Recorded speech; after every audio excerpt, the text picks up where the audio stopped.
What's up, everybody? Mike Ham here, host of the Greetings from the Garden State podcast. Welcome to episode 100 of Greetings from the Garden State.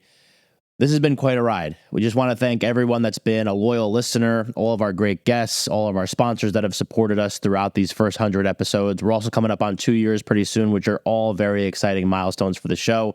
But I just look at it as another stepping stone for more milestones to come. We have a lot of really cool episodes coming up for you. Really great guests. Holidays are coming up too, so we'll have a little bit of a break. But just want to thank everyone for all their support so far through the first 100 episodes. And I just want you to sit back, relax, enjoy this one with Wes Matthews, the CEO and president of Choose New Jersey. Enjoy. Entrepreneurs and small business owners, are you feeling overwhelmed by lack of capital, growth challenges, or personal branding? You are not alone. UCS Advisors is here for you. We're professional capital raising advisors committed to helping you secure funding and grow your business. Are you ready to impress investors? Check your investor readiness with our free 45-second quiz at ucsquiz.com. We believe in you. Visit ucsquiz.com and start your success journey. And remember, always be willing to achieve your greatness.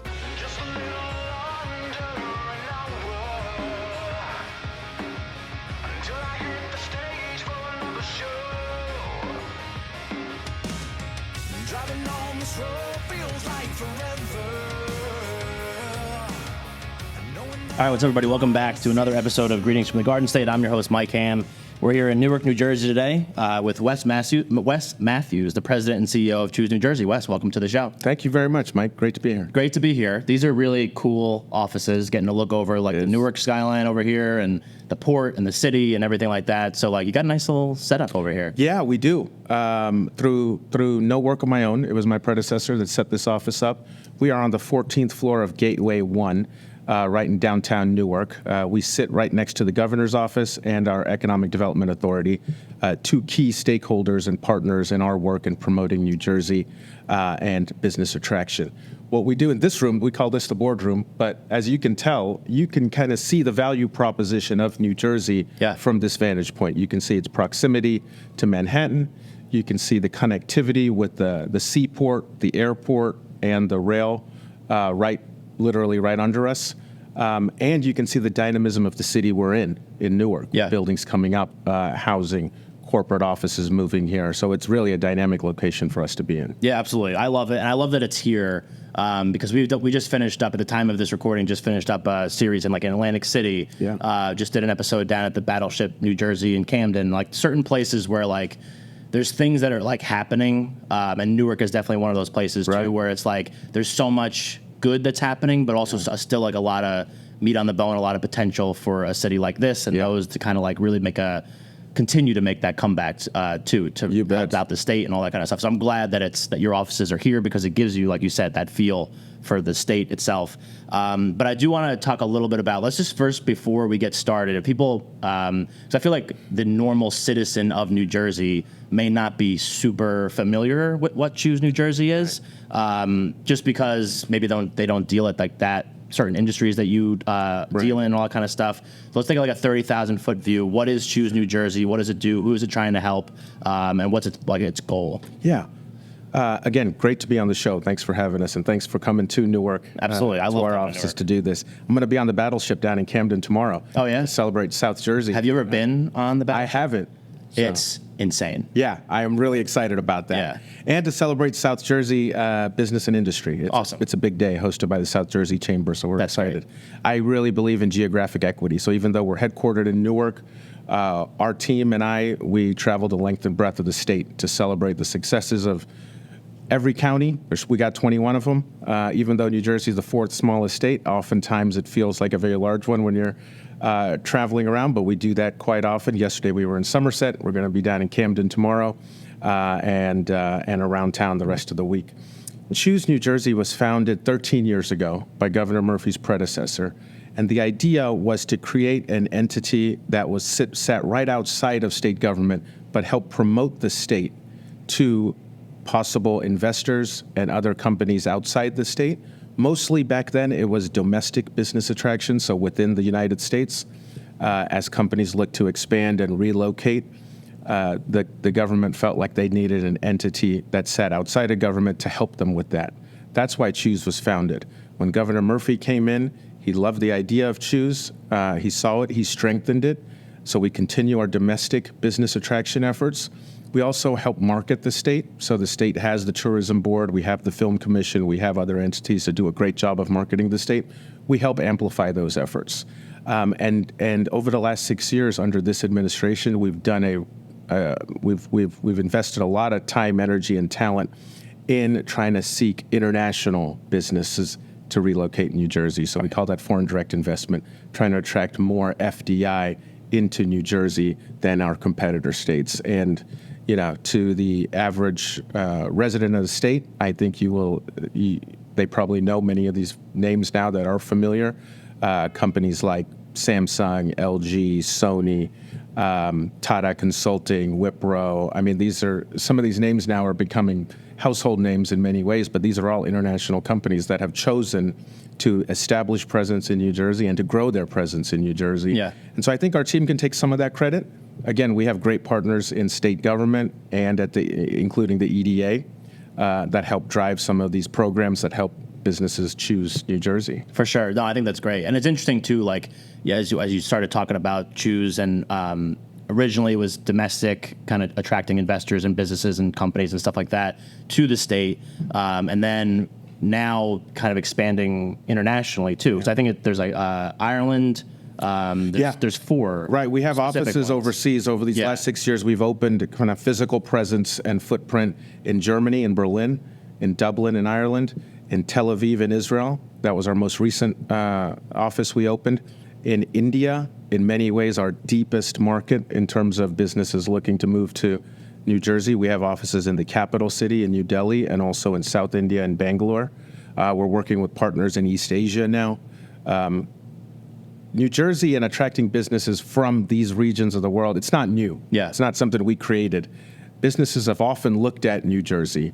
It's just we, as a government, as Choose, did not take a proactive approach in going out there to solicit business. And what's happened over the last 15 years in America is we've gotten into this model of competitive federalism, I call it, where every state now is waving their flag overseas. And you have these governor-led missions from almost every state in the union going abroad attracting businesses. And that's why Governor Murphy, our board at Choose, and the leadership at Choose at the time thought it was very important that we not only stay in the game, but do it in a kind of more enhanced way. Yeah, absolutely. And what I think is interesting about that whole thing is that 'cause I do think it's important to tell your story a little bit, and why there's that connection there, because you're not originally from New Jersey, you're from Texas. And you've only... Don't hold that against me. No, I won't. I don't. Listen, you're running a state, you're running an organization that helps bring people to New Jersey and promote the state. So you're okay in my book. So I do have my honorary New Jersey residency. Yeah, so. And a pin. I don't even have a pin. That's right. Yeah. That's right. You can have it. Great. Thank you. So you're from Texas. You've lived in Jersey only for just a few years, right? That's right. That's right. Yeah. So born and raised in Dallas. Went to school down in Austin. I'm a Longhorn. Again, don't hold that against me. They had a big win for week 1. We did. That's in huge. Tuscaloosa. Are the Longhorns back? Yeah, I don't know. So the Horns every year. The Horns, a lot of hype, a lot of preseason hype, a lot of beginning of the season hype. We'll see what happens. Yeah. But I wish them well. So I was born and raised in Dallas. I joined the U.S. Foreign Service as an American diplomat. I was doing that for 14 years. Very early in my career, I got a chance to work with our ambassador to Germany. He was President Obama's first appointed ambassador to Germany, Phil Murphy, then Ambassador Murphy, now the governor of our great state. And he told me something, this was almost 12 years ago, don't knock it until you've been there. Yeah. With New Jersey. Why did you give a little Jersey? Come on. Yeah. Because I've landed in Newark and I've taken the turnpike and into the city as a kid in high school, a couple times in college, but I've never spent any time here. Yeah. And I didn't know that outside the turnpike, what New Jersey had to offer. Sure. Most people don't. Don't, if they do that exact trip. It's true. Yeah. Maybe a decade ago, one of my best buddies in Dallas married a lady from Bergen County. Their wedding was in Mahwah. That was the first time where I experienced what the Garden State had to offer. Right. Beautiful, beautiful part of the state. Beautiful wedding. And then I thought, okay, New Jersey's probably got a little bit more than we give it credit for. Yeah. And as a Texan, part of my job now even is to make sure people all across the country know what New Jersey has, right? Because increasingly post-pandemic, it's important that we not only talk to decision makers in boardrooms, but also the worker, right? Because we've seen workers are mobile. They will leave their employers and change jobs and even careers multiple times throughout their career. And it's important we touch them too. And that's part of what we do in our current marketing campaign. But anyways, meeting Team Murphy a dozen years ago and them asking me to check out New Jersey over those years, we did get to spend a little bit more time in Jersey. In 2018, when the governor won his first term, I took a sabbatical from federal service to come work at the EDA. And there was no entity in state government at the time that was focused on international business attraction. So I helped start an office there focused on international trade and investment. We lived down near Trenton and Hamilton, right in central Jersey. There is a central Jersey now. Officially, We knew that. We knew that when we were residing in Hamilton back then. But even back then, it was a great experience for us to experience that part of the state, to have decent proximity to the shore. It was easy for my wife to get up to the northern part of the state where she was working for a fashion startup at the time, and then into the city in an hour in the morning. It was just an unbelievable experience for us. Yeah. I went back into federal service. I was posted in Washington, D.C. for a bit, and then we went abroad again to serve at our embassy in Saudi Arabia. And it was then when I got this offer from the board to run Choose New Jersey.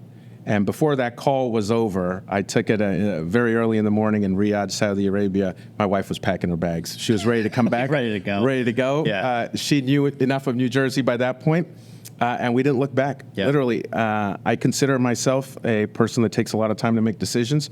That was the one decision in my whole life that I've made while that call was still going on. We knew. Just like too good to not do it. That's right. Yeah. That's right. And right now we reside in the northern part of the state. Hoboken's our home, and we love that. It's just been a fantastic experience so far. And again, I think what the governor told me 12 years ago is very true. If you don't know New Jersey, it is hard, or if you don't spend time in New Jersey, it is hard to really know it. Yeah. And really love it. Yeah, to really like appreciate it, because like it has like obviously it's like jokes and whatever, but it's at the same time, like if you do what you said you did before, like fly into Newark, take the turnpike out to the city, like do that kind of stuff, like you only see, not the most beautiful parts of our state, but just like important parts of our state nonetheless. That's right. That corridor from the airport to the tunnel is probably one of the most economically important and vibrant corridors in the whole country, if not the hemisphere. Right. And so that, it's easy to kind of knock it when you're driving past the shipping terminals that were, during the pandemic and immediately after, the busiest shipping port in all of America. Right. And one of the busiest in the world. The airport, Newark Liberty, which services every part of the globe, almost on nonstop flights now. Yeah. Primarily through United Airlines, which is a tremendous, they're a partner of ours, but they just have an expansive network. They're not headquartered in New Jersey, but I think their largest international hub is right out of Newark. Yeah. Well, they run the whole Terminal C right now, basically. Yeah. No, I think that's amazing. You know what I think is interesting too, like someone like yourself that has, like, you're from Texas, but you've also spent a lot of time in foreign service. And I've said this a bunch on the show that, like, one of my favorite things about Jersey is the people that live in Jersey, is just the fact that, like, obviously it's like it's the most densely packed state in the country. Obviously everyone knows that. But at the same time, like, its population is one of the most diverse in a lot of ways. It's true. In the country as well. Yeah. Culturally, socioeconomic, everything. Yeah. And I think, like, being able to see a lot of the world and then being able to be in a place where you interact with people from that's a great way to put all different kinds of life. I think that's like a really interesting way to kind of take your foreign service background and then apply it to, like, the perfect state for someone that has the kind of your expertise, I guess. It is very true. You're the first guy that said I had any expertise, so thank you for that. You're welcome. In the Foreign Service, we're actually called generalists. So we're expected to do any assignment we're given. Yeah. But I will take that compliment. Sure. And wear it as a badge of honor. Thank Yeah. you. You're right. I mean, Jersey City is the most diverse city in America. New Jersey as a state, I think, is the number 3 or number 2 most diverse state. And for a state this small, and this is what we tell communities overseas too, a state as small as New Jersey, 4th smallest, but the 9th largest in population, we're a very dense state in many parts of the state. So you see these communities. Yeah. You interact with them. The communities from Asia, East Asia, South Asia, the European immigrant communities, the Latin American communities. I mean, this and then that to all of our benefit permeates through culture, primarily through food. Yeah. Some of the best food in America, right here on our shores. Yeah. And you so mentioned Jersey City before. I think right. it came out as like a top 5 food town in the country. Yeah. Yeah, which is crazy to think, especially with its proximity to obviously like one of the biggest city like in the country. You know what I mean? So that's another big thing too. Right. Right. And so getting that message out is really important to us as well. Yeah. Because all of that drives ultimately business decisions. Right. Right. Where your workers are, where they live, how they like where they live. And again, these are factors that have always been important, but I think decision makers are spending more time and effort understanding those factors post-pandemic. Yeah, absolutely. No, I think that's great. And it's just like a really interesting way to kind of like look at it. And obviously like this episode is like a touch different than some of the other stuff that we've done before. But I do think it's important because like generally we're focusing a lot on like local businesses. You know, like I'm wearing my Hobbies t-shirt. Yeah, we love Hobbies. Like right here in Newark. We went there for the first time when I recorded with them and was just like blown away. Yeah. But there's obviously like a lot that goes into driving like the economics of a state like this. It's true. And to, you know, I mean, Hobbies is great, and they're obviously like a big important part of the Newark community. But taking like larger corporations and bringing a lot of jobs in is another big piece of what kind of makes the puzzle. Yeah. You know, and I think that it's a really important thing what you guys do here. So I do want to get into specifics of like the specific industries that you guys are focusing on and what Jersey has to offer.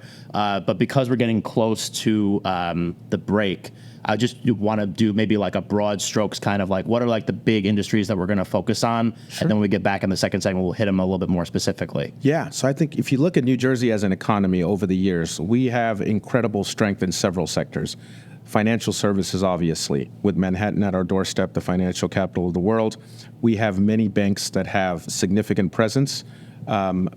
Maybe in an earlier period, you'd call them back offices, but I don't call them back offices. A significant part of those banks' operations are based on this side of the Hudson. So financial services, because of our pedigree there, fintech has been an important sector for us over the last several years. Life sciences, pharmaceuticals, biotechnology, if you club all those sectors together as a life science cluster, really our bread and butter. Where we have thrived over the last several decades has been with some of the largest pharmaceutical companies in the world, hiring and basing their headquarters, or if they're European or Asian companies, their North American headquarters in New Jersey. And they do that for 2 reasons. Primarily talent.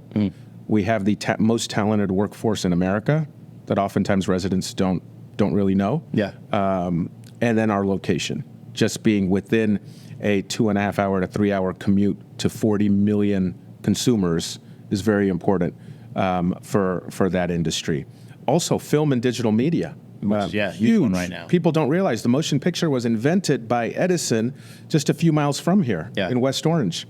And that before there was a Hollywood, there was Fort Lee, New Jersey, which was the motion picture capital of America. And then it's a whole other episode on how the industry moved to California. But right now, we have one of the most aggressive film and digital media incentive programs in the nation. Yeah. And what we're seeing is I wouldn't say a clawback so much, but we're seeing large companies like Netflix, Lionsgate, actually digging dirt and building their East Coast hubs or large production studios in our state. Yeah. So we're seeing a resurgence in film and digital media. If you talk about clean energy and what's happening in the offshore wind space, that's huge, offshore wind and solar. But that's really big for us. We have the first purpose-built wind port in the whole country right here in New Jersey. None of that would have been possible if it wasn't for smart governance. Yeah. So I often say you don't need a PhD to do this, but you need to have the right mindset, and you need to have people that are really focused on what drives business decisions in the sectors that work for us. Right. So we're not trying to build out, we're probably not going to manufacture trucks in New Jersey anytime soon. Yeah. And we're not going after that.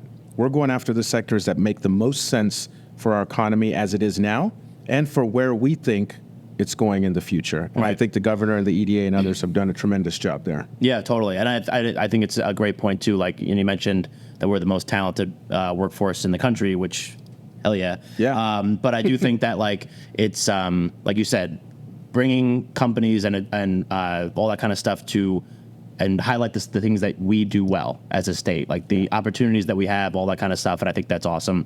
And I can't wait to talk about more in the second segment. So we're taking our break. So this is the Greens with the Garden State podcast. I'm Mike Ham. We're here in Newark, New Jersey at the Choose New Jersey offices with Wes Matthews, president and CEO of Choose New Jersey. We'll be right back.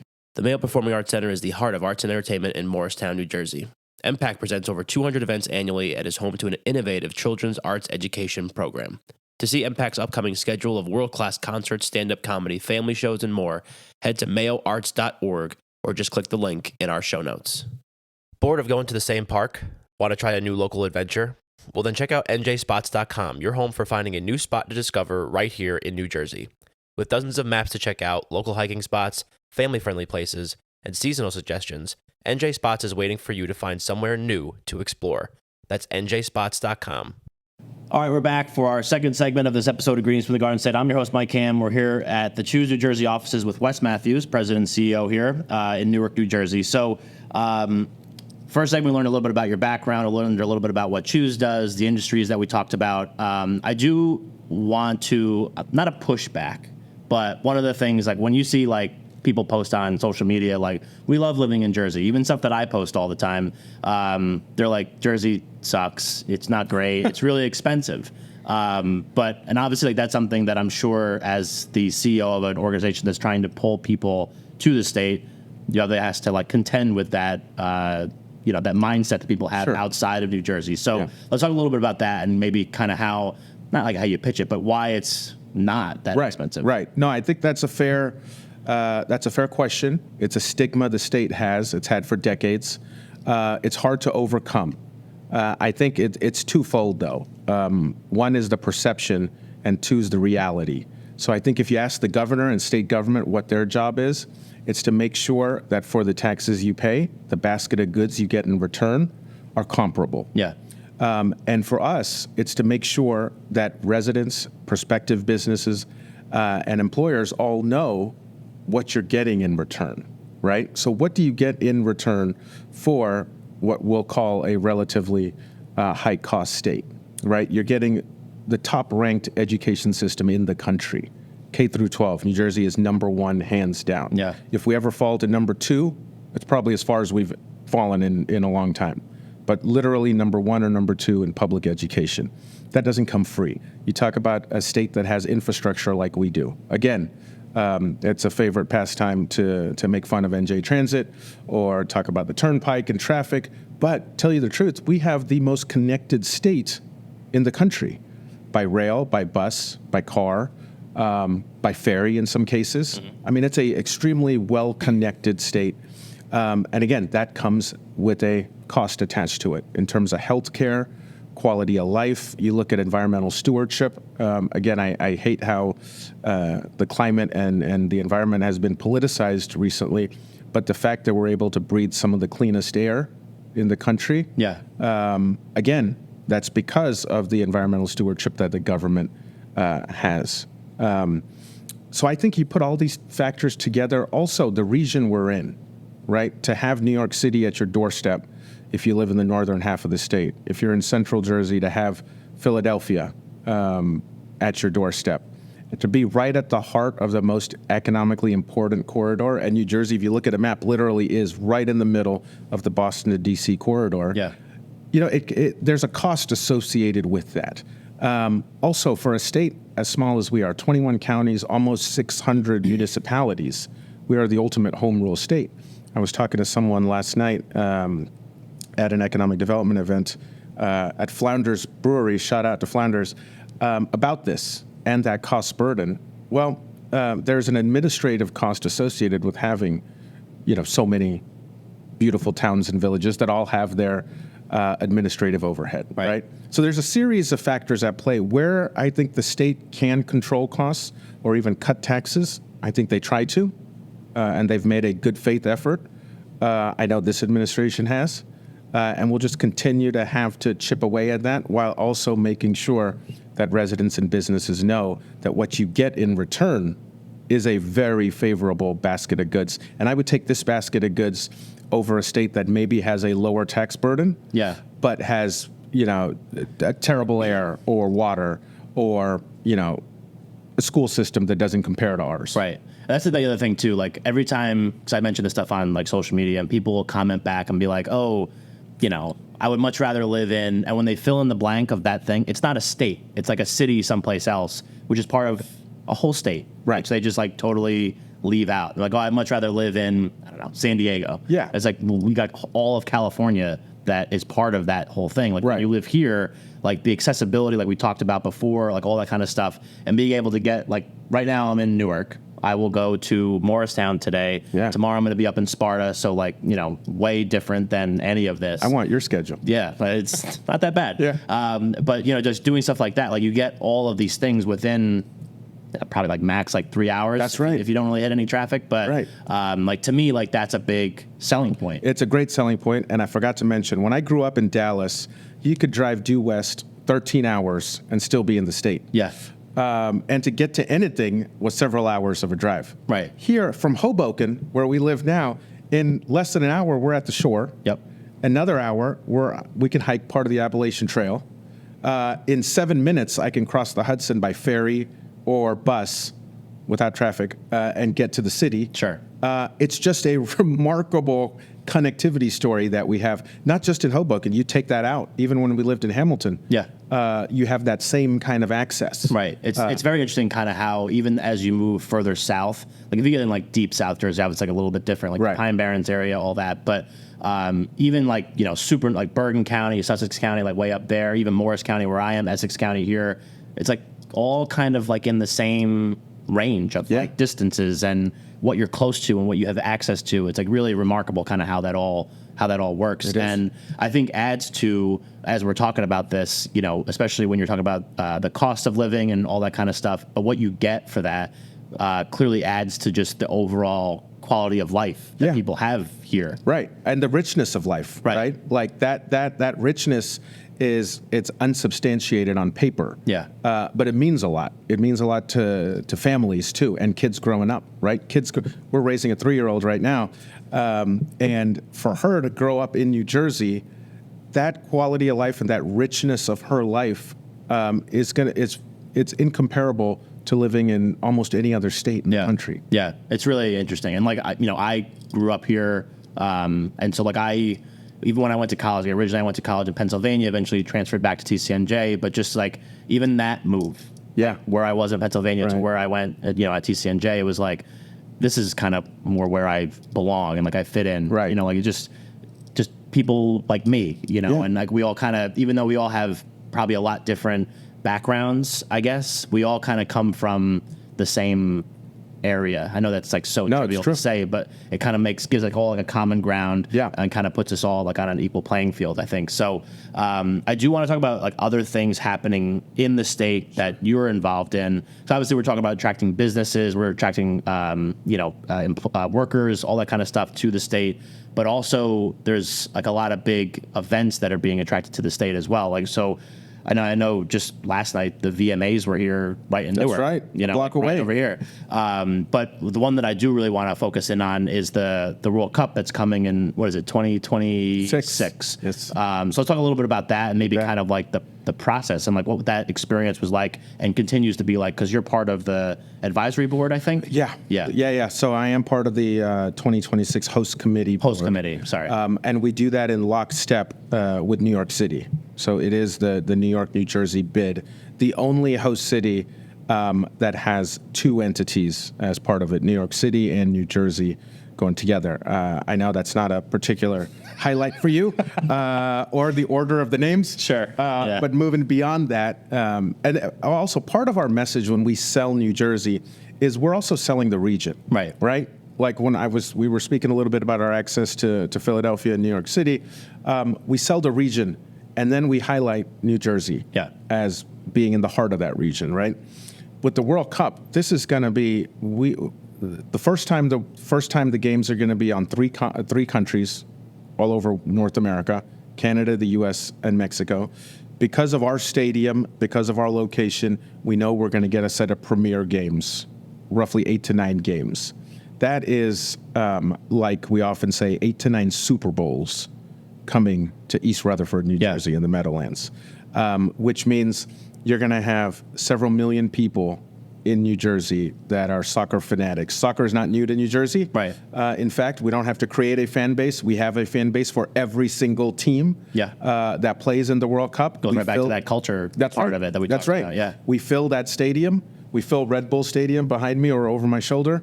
And you might have seen it a few weeks ago when Miami played the home team. Right. Too many pink jerseys for my liking, but whatever. Messi's great. Yeah. But for the World Cup, it is a tremendous economic driver for us. It will be in 2026. I think the legacy of the World Cup and how many more soccer fans from a very young age. My daughter's 3. She's already kicking this ball around. This is a replica of the official ball from Qatar. We had a team go to Doha for the games last year to kind of just start taking a peek at how they're running their operations. The final of the World Cup in 2026 hasn't been decided, so we are actively bidding on that.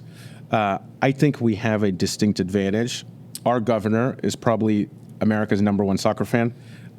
Him and the First Lady, they own a majority share in a women's soccer team, as you might know. But literally, they watch a ton of soccer, and they can speak the language better than anybody else in the country. I think that undoubtedly helps us. Our fan base helps us. Our diversity helps us. Working with New York City helps us. Having the mayor and his team's complete buy-in. I think all those things are why we got this premier set of games. Of course, we're competing against other big cities all across the nation, but we're very confident that we have a competitive bid in to try to secure the final. Even if we don't secure the final, though, it's 8 to 9 Super Bowls that are coming to the heart of this region. When we sell tickets or packages, fans can come to the Meadowlands and see a game. They can sightsee all around New Jersey. They can get to the shore, do some shopping at American Dream, sightsee in the city.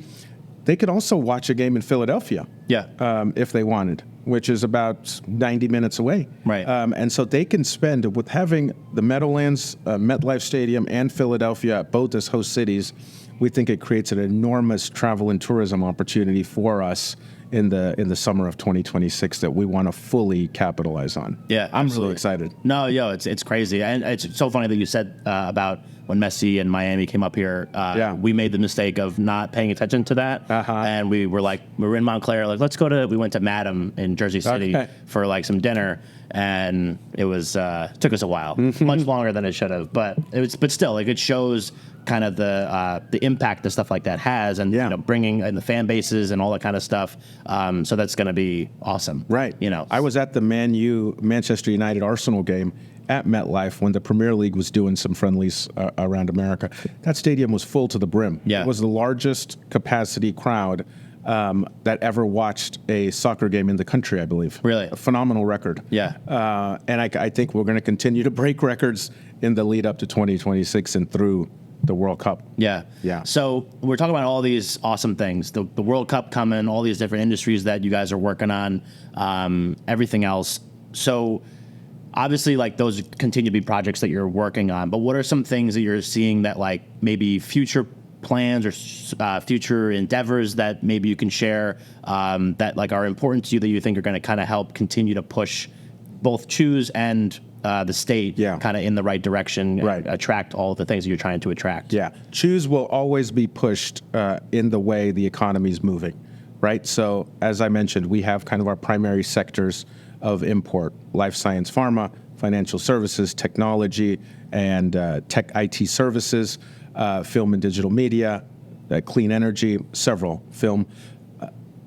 What I want to make sure that we do in the years ahead is continue to have our presence overseas, but also to make sure we find those small and medium-sized enterprises in America, in New Jersey many times, but also overseas, and try to make sure they know the New Jersey value proposition. Because It's very easy for a company in India or Korea to know New York City or maybe even know Los Angeles, but not know New Jersey. Yeah. Right? And so it's important for us to constantly pound the pavement domestically, but also overseas, and make sure we continue to make that case to the big companies, but they know us. Right. They have teams that are paid to know the American states and what we offer, but it's those small states. So when we do our missions abroad, it's very important as a core component of it that we touch the startup community in a lot of these capitals. Yeah, that's great. It's actually so funny that you said that. Not too long ago, I had somebody that filled out the form as like a prospective guest. Yeah. And they filled their address, California, USA. Yeah. And I was like, just to make sure, like you know that this is a show about New Jersey. He's like, oh, well, my partner is based in Philly. And I was like, again, not the same. But by the way, I know internet algorithms get much maligned. Yeah. I found you through an algorithm, I think. Oh, great. YouTube, you just came up in my YouTube feed one day. Yeah. And that's when I watched it, I loved it, and that's how we connected. Yeah. So pretty that's awesome. Great. Yeah. No, I appreciate that. Means it's working. It is working. Yeah, we're trying to trick it, well done. get my stuff out in front of people. Okay, so before we kind of wrap it up and hit them with the links and all that kind of stuff that people should check out if they do want to learn more about Choose and all the stuff that you guys have going on, you lived here now for, what'd you say, 3 years? From 2018 to 19, and then from the beginning of last year to now. Okay, so living in the northern part of the state, have lived in Central Jersey. Like, what are some of your personal favorite spots? Like, you have a shore spot? Do you have, We do. Okay. We do. I think right now it's Bradley Beach. Okay. Because it's about an hour from us on a Saturday morning. Yeah. It's easy to get to, and it's easy to contain my kid. On that changes everything. Yeah. Not that I know that. But, Right. Right. North and south, you got great spots from Bradley. Yeah. If you wanted a little more traffic, head up to Asbury or a boardwalk scene. But I do like Bradley Beach because it's a little less crowded and the water's good, and it's where we started to make some memories with our little girl. That's awesome. Yeah. Yeah. And do you have any like other certain spots where you're just like, like I love this area, this restaurant, this. Oh man, so I'm a local guy. So when I do, you are in a good spot. Yeah, to be a local guy. Get to get out in Hoboken. Tons of good restaurants. If I called out one, I'd be in trouble for not calling them all out. Yeah, we don't want to do that. But I do got to say, I live literally across the street from a great pub, Carpe Diem. Okay. And when I saw that pub was there, I didn't care what the apartment looked like inside. I was happy. Now I haven't got enough time in this chapter of life to spend at the pub. Sure. But occasionally I'll get in for a pint. And it's a great team, it's a great staff, a great story. I love the beer scene here too. Yeah. So I was at the local beer shop right by the Trader Joe's in Hoboken, and I started drinking this beer called Heaven, Hell, or Hoboken. Okay. Shout out to 902 Brewing, by the way. And I was like, what does this mean? I'm a student of history, but I didn't know what that meant. General Pershing, that became a national cry. 2 million troops, American troops, left the shores of Hoboken to go fight in World War I. Wow. And when Pershing was out there in Europe in 1917, he made up this rallying cry. He said, by Christmas of this year, you'll either be in heaven, hell, or back in Hoboken. Unfortunately, the war dragged on, I think, a year longer. Yeah. But that became a famous slogan that I was unaware of until I started drinking that beer from 902. Yeah. But it was, again, the history that runs through this state, and for a buff like me, I mean, the Revolutionary War ran through the spine of our state. Yeah, right? Morristown. Right. Morristown, it's a huge spot for the Revolutionary War. Right. And then they have sorry, you go. No, please. Say. But the first brewery, that's what I was going to say. The first brewery ever in America was in like 16 whatever in Hoboken. Yeah. Which is another interesting Or thing. to think about the story of Patterson and Hamilton's vision to create the first industrial city in America, mind you, on renewable energy on the Great Falls. Yeah. and built up Patterson. But there's so much history like that that I am slowly unearthing day by day, and it's just, it'll take a lifetime. For sure. To get to know it. But it adds to the richness of my life personally. Yeah. And one other thing I should say before we close, it is really important that as New Jerseyans that we take pride in our state. We can quibble about things internally, but it is very important. I grew up in Texas. It is very hard to find a Texan talk bad about Texas. Right. And I want to make sure, we have our gripes, but when we're out there representing our state, I call Choose New Jersey the tip of a very long spear of economic development. We are the cheerleader for the state. Yeah. We have partners, state chamber, other associations, obviously the state government, but it is important that we take pride in what's happening here. And maybe some of what I said is insightful to your viewers to help you understand that we do have a great thing going here. Yeah. It has been nurtured over decades and decades and decades, but really this state has been here at the birth. It did birth the nation in many ways, and we are doing really well right now. Yeah. In fact, one of the fastest growing states in the country. The most improved economically, according to CNBC, but also in terms of GDP growth, quarter over quarter. I think we are the fastest growing state. Yeah. It's an incredible economic story. That is incredible too, because we talk about like the history, we talk about like how much is kind of packed into this state, and then to be growing too is almost kind of like mind blowing. But it just kind of shows that, that there, like we talked a little bit about, like Atlantic City, Camden, Newark, places like that, that had like Patterson, places that had kind of like dips at times. Some are still experiencing dips, which, that happens to places sometimes, but also kind of the rebirth of those and kind of like the reinvigoration of like a lot of the, like there's places in Atlantic City like I love, they've been there for 120 years. Right. Like Frank Sinatra ate there, like stuff like that. I think it's so mind-blowing to think about. Like, even places around here in Newark, it's like a significant, historical spot in the state, but then to show like kind of its lifespans and the, kind of how it grows and readapts and all that kind of stuff. And evolves. Really evolves, yes. In many ways. That's the story of New Jersey. Yeah, in terms of reinvention or evolution. Yeah. And that's very much the story of our economy. Absolutely. Yeah. Well, this has been phenomenal, as I expected it to be. So before I let you go, I do want to make sure that we hit everyone with the like website, social links, stuff like that. They'll all be in the show notes, and so in case you forget one, totally fine. But let's give them that, and then we can kind of take it from there. Yeah, we're at choosenj.com. We also have a new marketing campaign out called This is NewJersey.com. So I'd welcome your viewers to take a look at that.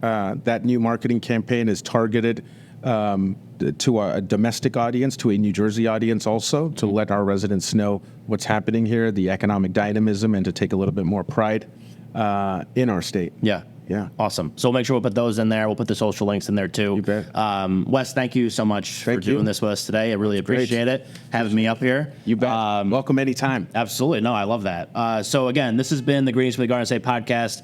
I will put all the Choose New Jersey links in the show notes, as well as greetingsfromthegardenstate.com, so you can check out all of our other episodes and all the other cool things happening in the state. We were here today in Newark, New Jersey at Choose New Jersey with Wes Matthews, the president and CEO here. Thank you for listening, and we will catch you next time. Thank you.